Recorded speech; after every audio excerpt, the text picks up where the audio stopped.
आप सभी को गुड मॉर्निंग। एक बार फिर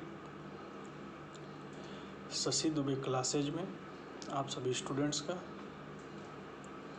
स्वागत है। आज B Ed second year assessment for learning अधिगम के लिए आकलन के यूनिट 3 के बारे में हम लोग इस वीडियो में चर्चा करेंगे। पिछले वीडियो में आपने देखा होगा कि एक लास्ट जो टॉपिक है डिफरेंट टाइप्स ऑफ इवैल्यूएशन, उसके बारे में भी हम लोग वीडियो के माध्यम से डिस्कस कर लिया है। डिफरेंट टाइप्स ऑफ इवैल्यूएशन में कौन कौन से इवैल्यूएशंस के क्वेश्चंस आते हैं।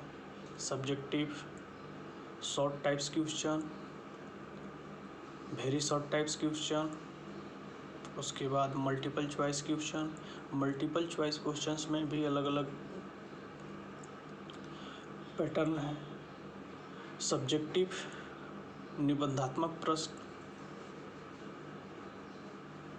उसके बाद लघु उत्तरीय, अति लघु उत्तरीय प्रश्न, उसके बाद मल्टीपल चॉइस क्वेश्चंस। क्योंकि अभी करेंट में मल्टीपल चॉइस क्वेश्चंस का कॉम्पिटिटिव हो या एकेडमिक, इस क्वेश्चंस का काफ़ी ट्रेंड चल चुका है। आज चूँकि सब्जेक्टिव क्वेश्चंस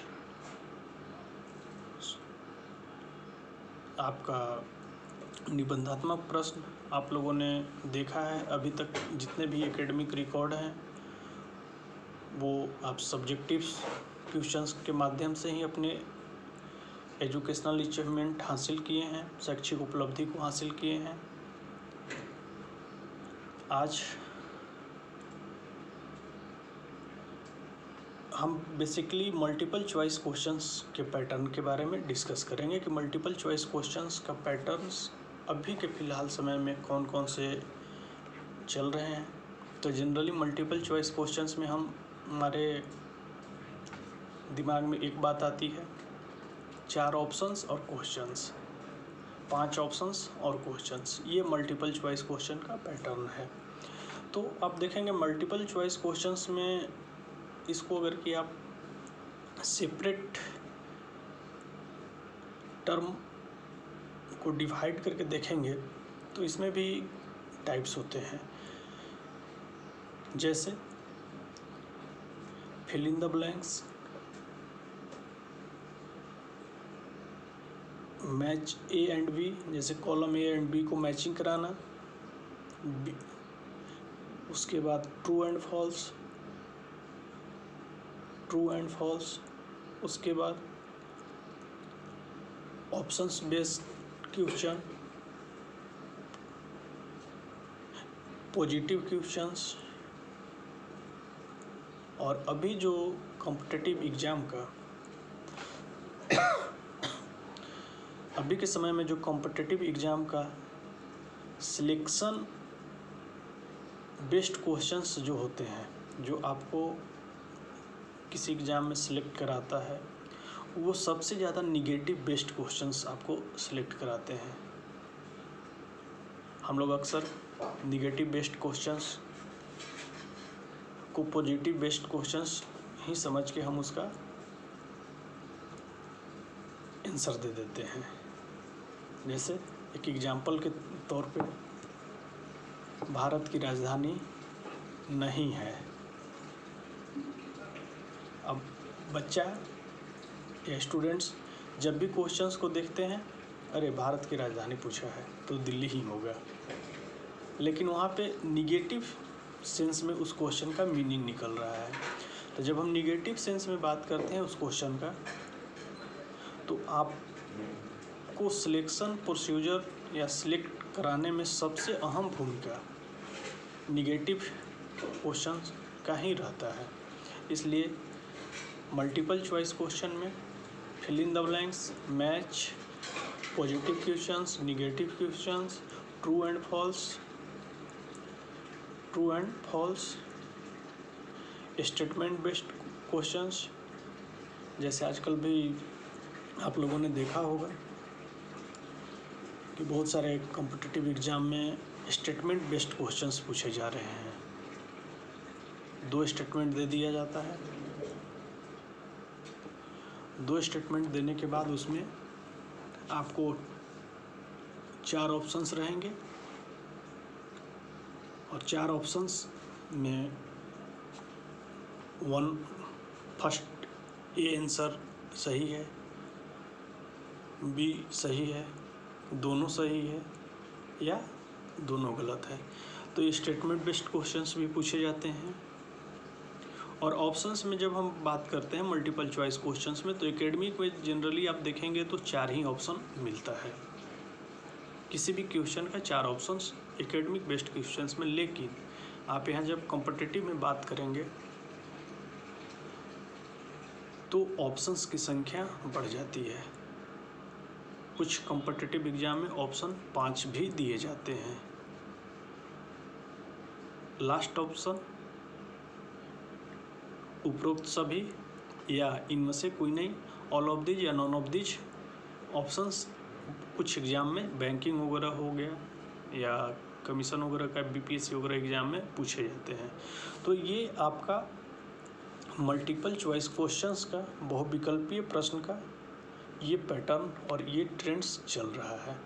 तो आप जनरली देखेंगे तो यूनिट 3 का करीब करीब टॉपिक आपका समाप्त हो गया है। कल के भी नोट्स में आपको इसका नोट्स भेजा गया है। उस टर्म को कैसे आप डिफ़िकल्टी लेवल को कैसे डीएल को निकालेंगे, उसको 2 मेथड से आपको बताया गया है। उस पर एग्जाम्पल्स भी बताए गए हैं। तो स्टैंडर्डाइजिंग टेस्ट के बारे में भी डिस्कस कर दिया गया है। तो आपका यूनिट 3 लर्नर इवैल्यूएशन प्रोसेस अब समाप्त हो रहा है। और इसमें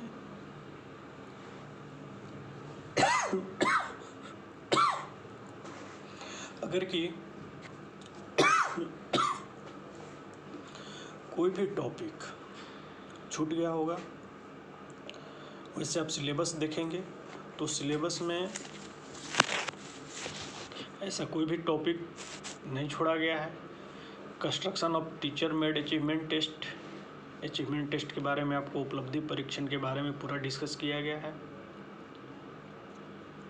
उसके बाद टीचर मेड टेस्ट कौन कौन है, कैसे टीचर अचीवमेंट टेस्ट बनाए जाते हैं, सारे प्रोसेस आपको बता दिया गया है। डिजाइन ब्लूप्रिंट आप कैसे बनाएंगे, उसका रूपरेखा आपका यूनिट पे भी बनाया गया है। आप सब यूनिट पे बना सकते हैं, आप टॉपिक पे बना सकते हैं, नोट्स में आपको दिया गया है।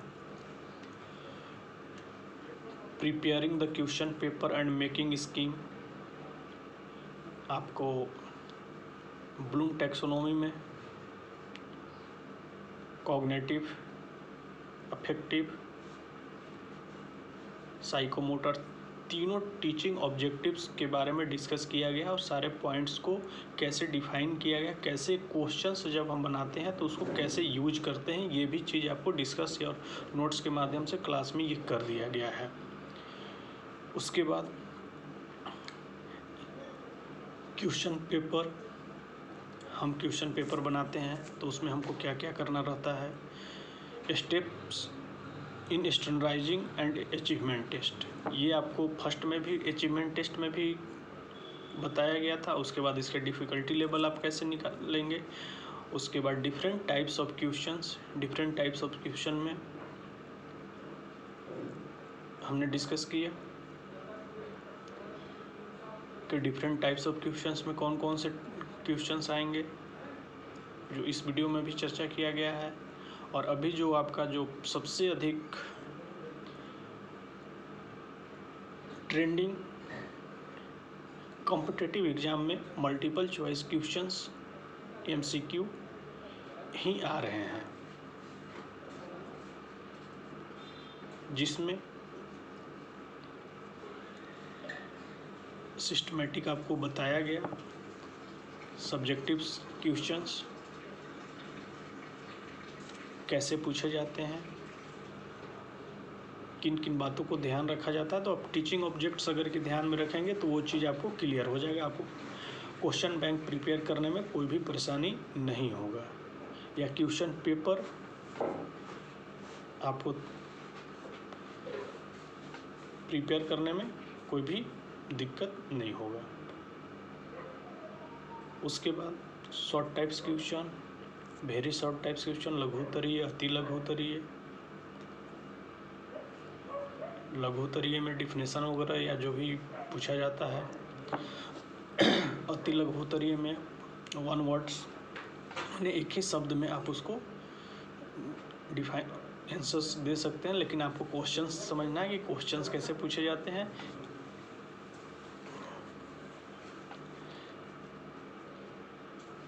उसके बाद मल्टीपल चॉइस क्वेश्चंस में हम लोगों ने अभी डिस्कस किया कि मल्टीपल चॉइस क्वेश्चंस में कैसे पूछे जाते हैं क्वेश्चंस। तो लर्नर इवैल्यूएशन प्रोसेस का इस यूनिट का आपका सिलेबस समाप्त हो चुका है, और इस यूनिट का आप असाइनमेंट भी अपना असाइनमेंट बहुत पहले से बोला जा रहा है कि आप बनाइए।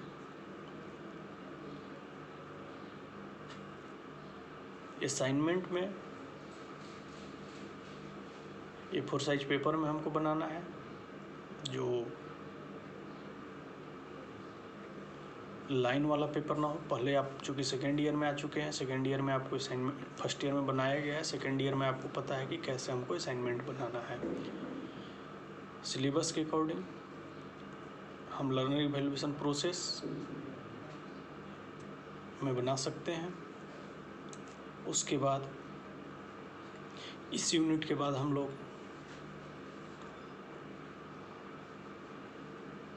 अगले यूनिट 4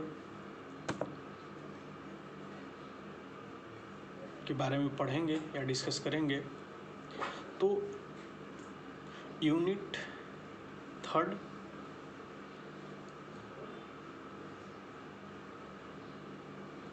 आप अच्छे से सिलेबस के अकॉर्डिंग असाइनमेंट बनाइए, और उसमें अगर कि किसी भी तरह का कोई दिक्कत हो असाइनमेंट में या सिलेबस से रिलेटेड, चूँकि असेसमेंट फॉर लर्निंग आप पूरा पेपर को देखेंगे, पूरे सिलेबस को देखेंगे, तो इस पेपर में जितना आपको टेक्निक्स मिलेगा, जितना मैथमेटिकल टर्म आपको मिलेंगे, और इस पेपर का जो इम्पोर्टेंस है शायद आपको अभी पता नहीं चलेगा कि इस पेपर का इम्पोर्टेंस अभी शायद आपके लिए ये पेपर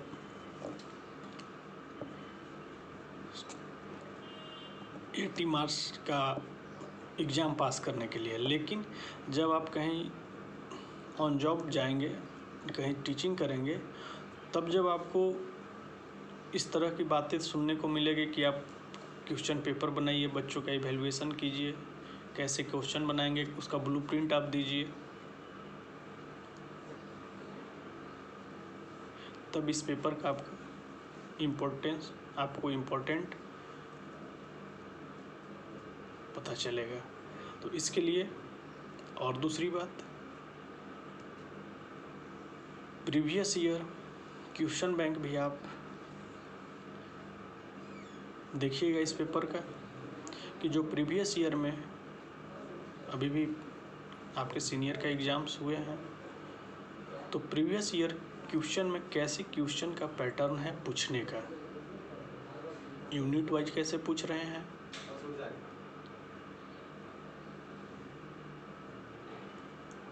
यूनिट वाइज, चूँकि इस पेपर में टोटल नंबर ऑफ यूनिट्स 8 हैं,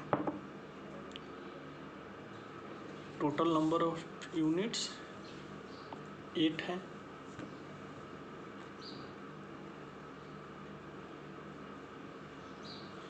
और जनरली आपको पेपर जो 80 मार्क्स का होता है उसमें 8 से 9 क्वेश्चंस पूछे जाते हैं, 8 से 9 क्वेश्चंस पूछे जाते हैं हर यूनिट से।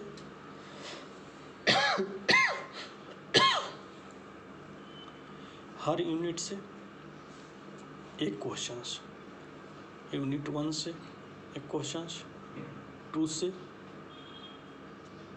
3 से, 4 से, ऐसे कर करके आपको 8 क्वेश्चंस, लेकिन बनाना क्वेश्चंस है हमको 5। हर एक क्वेश्चन, ईच क्वेश्चन 16 मार्क्स, मतलब एक प्रश्न 16 नंबर का होगा। तो उस तरह से आप अपने आप को प्रिपेयर कीजिए और प्रीवियस ईयर क्वेश्चन बैंक आप देखिए कि प्रीवियस ईयर क्वेश्चन बैंक में किस तरह से क्वेश्चन पूछे जा रहे हैं और उसके अकॉर्डिंग आप अपना तैयारी रखिए। और इस पेपर थर्ड में, अगर पेपर यूनिट थर्ड में अगर किसी भी तरह का पेपर 9 का दिक्कत हो तो आप पूछ सकते हैं। इसके बाद हम लोग आज थोड़ा सा अगले टॉपिक, जो आपका अगला यूनिट है स्टैटिक्स सांख्यिकी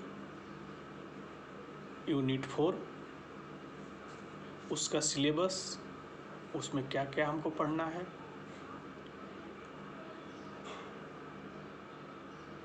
उसके बारे में डिस्कस करेंगे। तो आप सबसे पहले यूनिट थर्ड को अब हम लोग यहीं समाप्त करते हैं और असाइनमेंट से संबंधित जो बातें आपको बताई गई हैं, आप अपना असाइनमेंट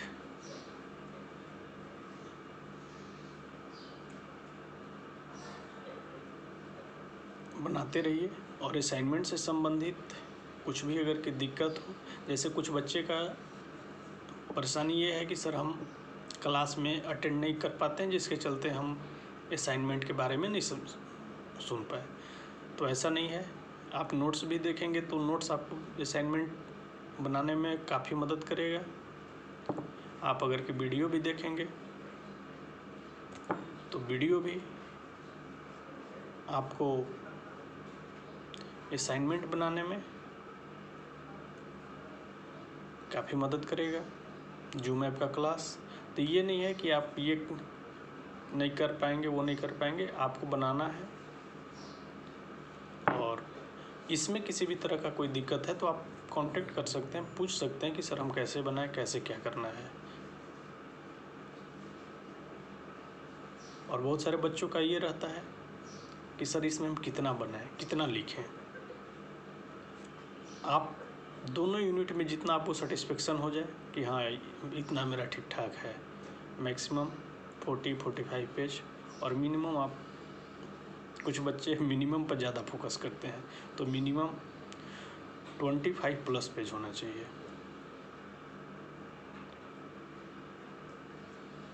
25+ पेज होना चाहिए। तो इस तरह से आपका यूनिट थर्ड समाप्त हो रहा है। अब हम लोग यूनिट 4 के सिलेबस के बारे में देखेंगे कि यूनिट 4 में क्या क्या पढ़ना है। तो सबसे पहले स्टैटिस्टिक्स सांख्यिकी, चूँकि यहाँ 3 स्ट्रीम के बच्चे हैं, साइंस, मैथ्स जिसको हम लोग साइंस में रखते हैं, लिटरेचर और SST। स्टैटिक्स आप सभी ने पढ़ा है 10th तक। कुछ बच्चे 10th के बाद अपना स्कोप चेंज करते हैं, तो इसमें बहुत अधिक कुछ नहीं पढ़ना है, बस पुरानी बातों को थोड़ा हमको याद दिला देना है। और पूरे थ्योरी बेस्ड सिलेबस है स्टैटिक्स का, और यहाँ से ही आपका बेसिक कंसेप्ट स्टैटिक्स का के बारे में बनेगा। तो इसमें हमको 2 टॉपिक पढ़ना है, एक तो टॉपिक फर्स्ट, जैसे स्टैटिक्स मीनिंग, उसका कंसेप्ट क्या है, उसका डिफिनेशंस क्या है, उसका मेरिट डिमेरिट्स क्या है, ये हमको यूनिट 4 के टॉपिक फर्स्ट में पढ़ना है। उसके बाद टाइप्स ऑफ स्टैटिक्स, स्टैटिक्स कितने प्रकार के होते हैं, और जो लास्ट यूनिट 4 में आपको टॉपिक पढ़ना है, जो लास्ट टॉपिक पढ़ना है वो utility of statics in teaching learning process. इस टॉपिक में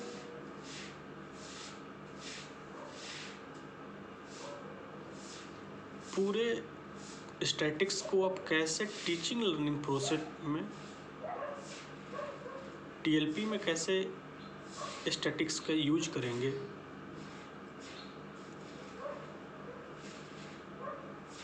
ये आपको टीचिंग लर्निंग प्रोसेस में utility of statics in teaching learning process, आपका यूटिलिटी टीचिंग लर्निंग प्रोसेस में कैसे होगा। तो ये यूनिट 4 के बारे में इतना टॉपिक हमको पढ़ना है, concept and types of statics और utility of statics in teaching learning process TLP.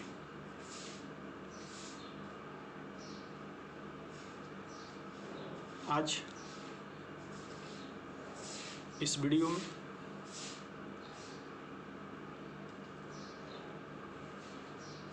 बस इतना ही। हम लोग मिलते हैं स्टैटिक्स के एक नए वीडियो में। स्टैटिक्स का मीनिंग क्या है, कंसेप्ट क्या है, उसके लिए हम लोग अगले वीडियो में देखते हैं। बहुत बहुत धन्यवाद।